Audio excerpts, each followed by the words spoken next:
Pocket aces are the ultimate pre-flop monster in Texas Hold'em, boasting over 85% equity against a random hand. Yet, they remain one of the most misplayed hands. Many players obsess over the short-term results of pocket aces. In reality, win rate is a lagging indicator. Your focus should be on whether every action maximizes your expected value. On average, you are dealt pocket aces once every 221 hands. This rarity is why slow playing is elite. You must capitalize on this massive advantage.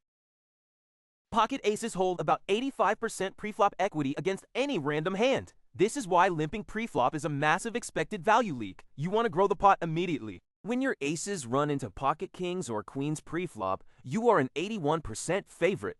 Do not fear being outdrawn. Getting your opponent to stack off is your primary goal. Against suited connectors, like 8-7 suited, aces still hold nearly 80% preflop equity.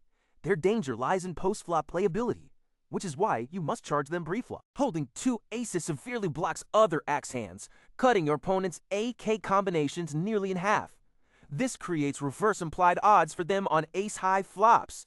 Remember, aces are a preflop monster, but once the flop lands, they are just a single pair. You must update your mental model based on board texture, depth, and opponents. When SPR is under 3, aces are a mathematical stack-off on most flops. When SPR is over 10, such as in single-raised pots, you must be cautious about staking off deep with one pair. When out of position facing a 3-bet, always 4-bet aggressively to deny equity. When in position, you can mix flat calls to trap aggressive players and let them bluff post-flop. Against limpers, always isolate to a large size. Use 3 to 4 times the big blind online and 5 to 8 times live, preventing multi-way guessing games. In multi-way pots, the equity of pocket aces drops significantly. Against multiple callers or sudden raises, downshift aggression and be ready to fold. On a dry board like K10-7-2, your aces are incredibly secure. Bet small to extract value from pocket queens or jacks, or check call to induce float bluffs. Flopping an ace gives you top set, effectively the nuts. However, your block of aces makes it hard for villains to hold top pair, so size down or check to induce. On wet connected textures like 9-10 jack straights, 2 pairs, and monster draws land frequently. Downgrade your aces and focus on defensive pot control.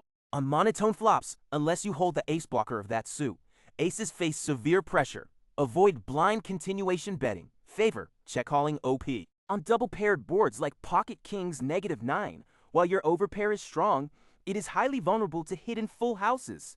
Against passive raises, hit the brakes. The turn is a critical crossroads. On blank cards, continue betting for value. If a flush completes or straight cards arrive, immediately shift to bluff catch mode. Facing a heavy river barrel, never call based on pride. Only call if the villain's line represents a missed draw and they are prone to overbluffing. At 200 big blinds or deeper, aces lose their preflop edge to implied odds. Exercise tighter pot-controlled postflop to avoid staking off deep with one pair. In extreme satellite lock zones or on pay jump bubbles, survival value outweighs chip expected value. Against nits, folding aces preflop is mathematically sound. In progressive knockout tournaments, bounty expected value is massive. Play aces aggressively, calling shoves from shorter stacks to claim immediate cash.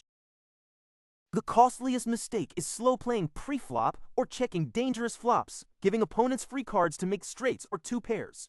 Always raised by default. The difference between elite and ordinary players is emotional detachment. Carry killer instinct to preflop, but fold with absolute calm when beaten postflop. And for those who prefer reading, we have compiled complete PDFs for all 169 starting hands.